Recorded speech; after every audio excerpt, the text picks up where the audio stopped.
Isa po ako sa napagaling ng Complete. Yun po yung product ng Alliance in Motion Global.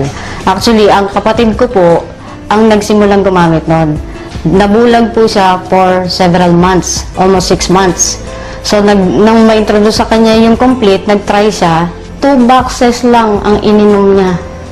Nakakapagtaka, nakakita ulit siya.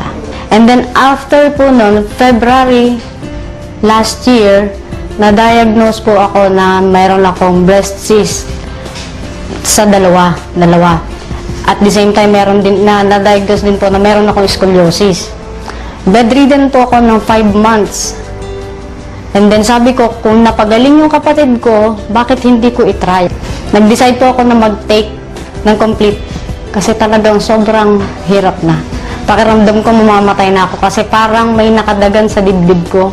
Every time paghihiga ako, so tuwing matutulog ako, nakaupo lang ako. Nakasandal lang ako sa sofa. Hindi na ako makakain, nahihilo ako. Yung tuhod ko parang wala na, hindi ko kaya tumayo. Nang ma-diagnose po nila ako, sinabihan nila ako na magpa-opera para matanggal yung cyst. Takot po ako sa turok. So sabi ko, didiretso ko. Minom po ako ng 3 capsules every 4 hours.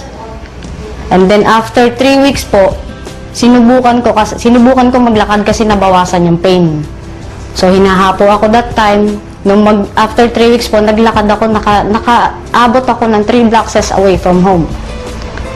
Pagkaraan po, after 5 weeks, nagsimula akong magbike.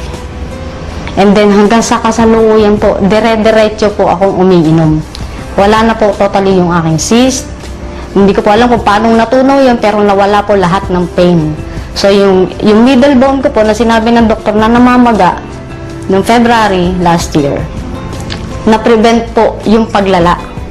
So, lahat ng pain na naramdaman ko, kung mararamdaman nyo lang yung sakit, parang hinihiwa yung likod ko mula sa batok ko hanggang sa dulo sa ilalim.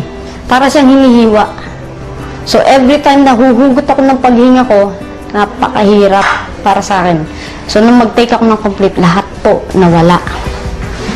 So, hanggang sa ngayon, dire-diretso po, kaya lang ngayon magme-maintain na lang ako. Pag nawawala po yung Complete, parang nanghihina ako. So, hindi pwedeng mawala sa akin yun.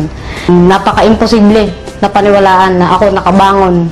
Maraming hindi naniwala sa akin na ako'y gagaling pa. Salamat kay Lord na naging instrumento niya ang Alliance in Motion para makapagpagaling ng mga may sakit tulad ko.